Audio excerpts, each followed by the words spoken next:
En ciencias sociales, ¿explicamos o comprendemos?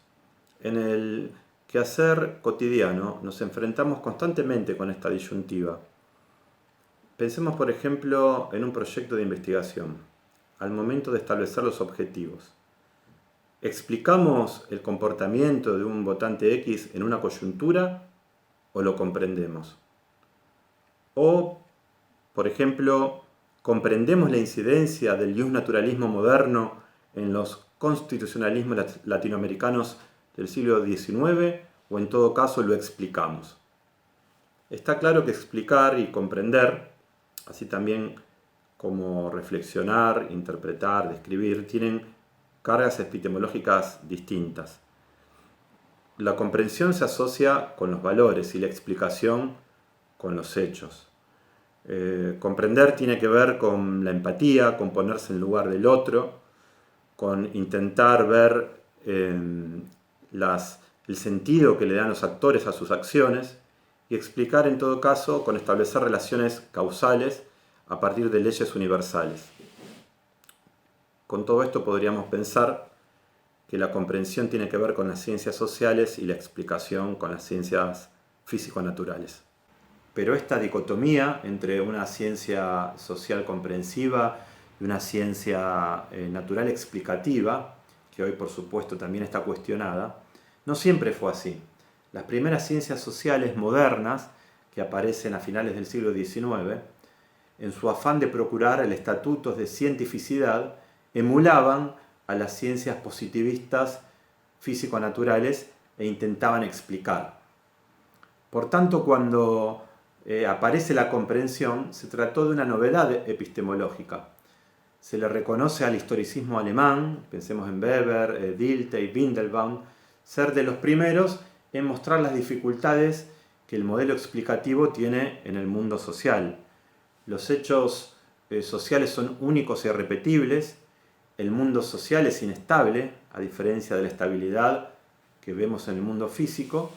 Por tanto, la tarea de las ciencias sociales no puede ser explicar a través de leyes universales, sino más bien trabajar con los valores y comprender. Ahora bien, esta diferencia entre explicación y comprensión no solo tiene que ver con el objeto de estudio al que refieran, un mundo social que se comprende y un mundo físico-natural que se explica. Las diferencias también están puestas en el papel del sujeto que conoce, en el papel del investigador.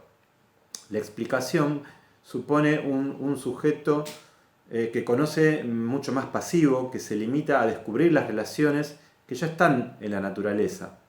En cambio, en las posturas que proponen comprender, el investigador tiene un papel activo. El investigador recorta la realidad de acuerdo a sus intereses, crea las categorías y por tanto también es una novedad, ¿no? Epistemológica, la idea de comprensión. El sujeto que va a conocer cobra una dimensión mucho más fuerte. Me voy a centrar ahora en la explicación.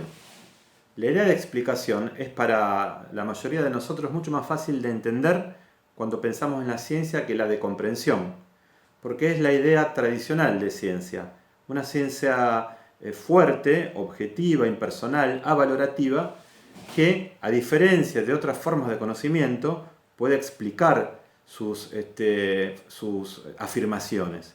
La explicación entonces tiene que ver con descubrir aquellas leyes que ya estaban en la naturaleza.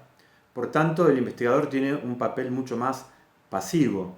Se debe limitar a ver el mundo exterior y explicarlo sin meter en el medio a jugar sus valores. Explicar, por tanto, sería establecer leyes con una lógica de tipo causa-efecto que son universales. ¿Qué quiere decir? Que son válidas en todo tiempo y lugar, porque no dependen de los valores, ni de las personas, ni del sujeto que conoce, sino del objeto a conocer y de los hechos.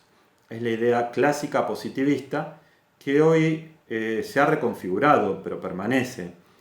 Puede haber explicaciones de tipo falsacionistas, entre otros tipos de explicaciones, pero la idea es siempre la misma. El investigador tiene un papel secundario, lo que importa son los hechos y hay que explicarlos fundamentalmente a partir de leyes universales con una lógica de causa y efecto.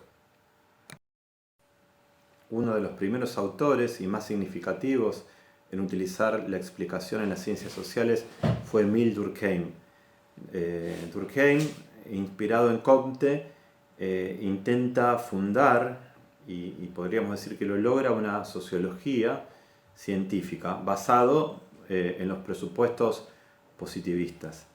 Pensemos que Émile Durkheim escribe en finales del siglo XIX, donde la ciencia estaba en su apogeo. Imaginemos todos los descubrimientos, las novedades tecnocientíficas que se habían producido por ese entonces, ¿no? Era la edad dorada del positivismo, y bien se podía pensar que para que una disciplina social tenga ese estatus de ciencia, tenía que utilizar sus postulados. Durkheim propone tomar todos los postulados de las ciencias físico-naturales, entre ellos y principalmente la neutralidad valorativa.